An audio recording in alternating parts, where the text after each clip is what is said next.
Labvakar, mīļie draugi!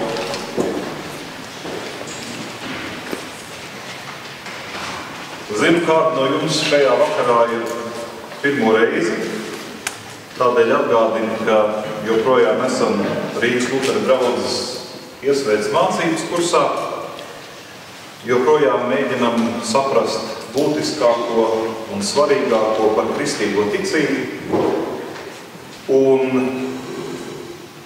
vienmēr ir svarīgs jautājums, cik liederīgi mēs pavadām mums atvēlēto laiku. Tas attiecās arī uz šiem vakariem un ceru, ka jums ir tā sajūta, ka jūs liederīgi pavadāt šo laiku šajos otrdienas un piekdienas vakaros. Atgādināšu, ka mēs iesākām ar tādu kopīgu atziņu, ka kaut kas augstāks eksistē. Iesākām ar kopīgu atziņu, ka mums ir puslīdz līdzīgi izjūta par to, kas ir labs, slikts, pareizs, nepareizs. Un šajā kontekstā tātad esam sākuši diskusiju par baušļiem. Bet mēs runājam par baušļiem nevis tajā tradicionālajā izkārtojumā 1., 2., 3., 4., 5. un tā tālāk baušļi, bet mēs ņemam vērā vecajā derībā, senebreju valodā lietoto rakstīšanas stilu, kur tiek izteiktas kādas tēzes, kas nonāk pie kādas centrālās atziņas, un tēzes tiek izteiktas atkal tālāk, bet tās izrādās ir iepriekš sacīto tēžu atspoguļojums.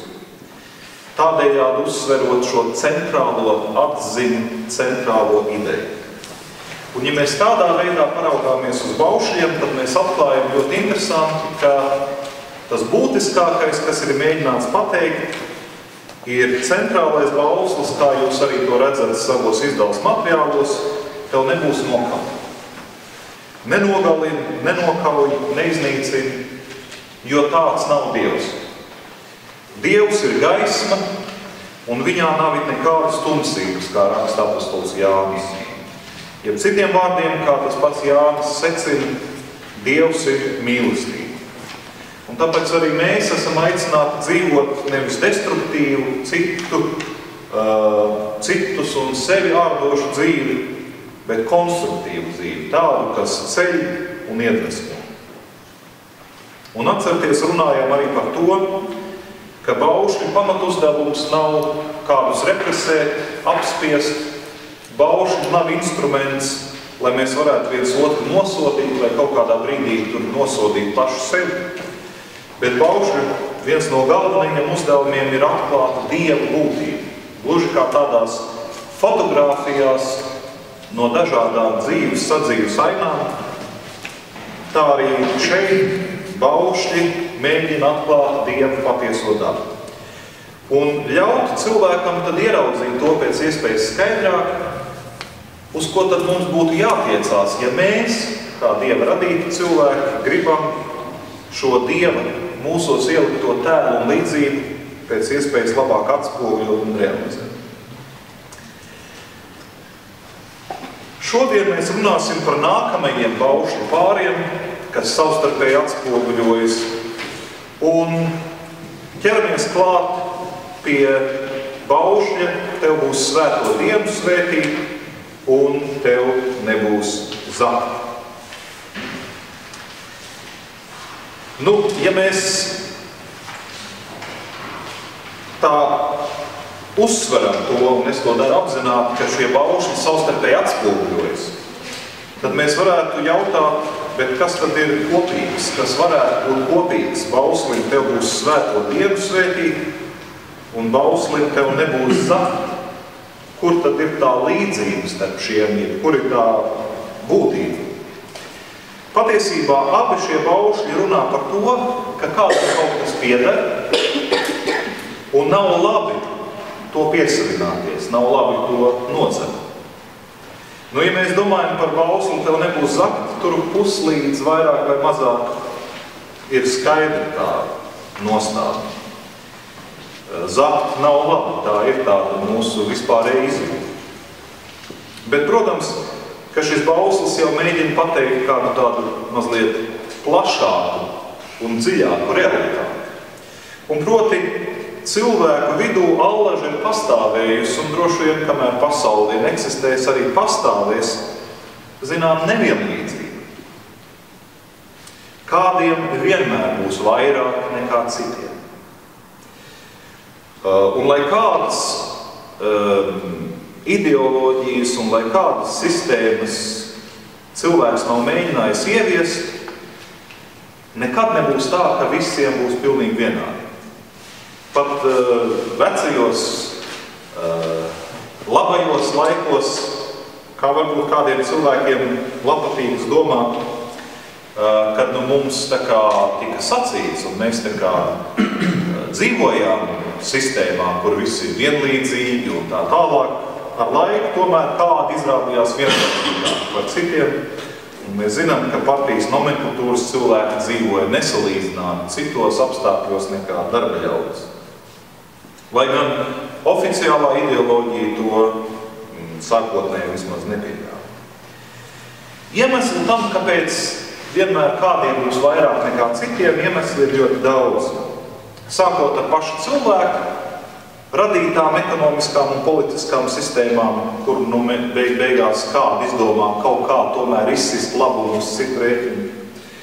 Gan beidzot arī ar tādu iemeslu, ka mēs pēc būtības esam tik atšķirīgi, ar ļoti atšķirīgām spējām, ar ļoti atšķirīgu apdāvinātības pakāpi.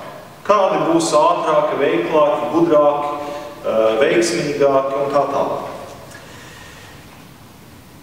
Šis 7. bauslis uzsver, ka ir svarīgi šīs pastāvošās atšķirības respektēt. Un tik daudz varbūt nelūkoties citu cilvēku dzīvēs un citu cilvēku makos, bet vairāk domāt pašiem par savu dzīvi. Kur nu vēl iedomāties, ka mēs drīkstētu vienā brīdī sākt dzīvot uz citu cilvēku rēķinu, viņiem kaut ko atņemot, zogot, vai vienkārši varbūt slimpojot, vai krāpjoties, vai kā citādi. Bet atkal jāsaka, bauslis, un to jūs jau būsiet pieraduši no šīm lekcijām, bauslis nerunā par tādu mehānisku, vienkāršu līmeni. Bet bauslis mūs mudina domāt par daudz dziļākām lietām. Un proti, kāda ir vispār cilvēka mūsu attieksme pret mantu, pret materiālām vērtībām. Kā mēs saprotam tās lietas mūsu dzīvē? Kur ir tā vieta mūsu dzīvē? Un es domāju, nekļūdīšos sacīdams, ka daudziem cilvēkiem, varbūt pat lielākai daļai cilvēku, ir tendence iedomāties, ka manta un nauda ir tā, kas mūs dara laimīgus. Un pat, ja mēs it kā ar prātu sakam, nē, tas tā nav, un mēs to zinām, un tā tālāk, bet, ja mums izdodas dabūt lieku latiņu savā kabatā, mēs esam mazliet priecīgāki. Un šis jau tāds filozofiskais līmenis liek mums domāt, kāpēc mēs tā funkcionējam, kāpēc mēs esam tādi, kādi esam. Un turklāt, mēs to apzināmies, un to apzinās ļoti labi arī tie cilvēki, kuri rada kaut kādas materiālas vērtības, kuri nodarbojas ar tirdzniecību un cilvēka psiholoģijas pētīšanu. Un uz mums iedarbojas neskaitāmi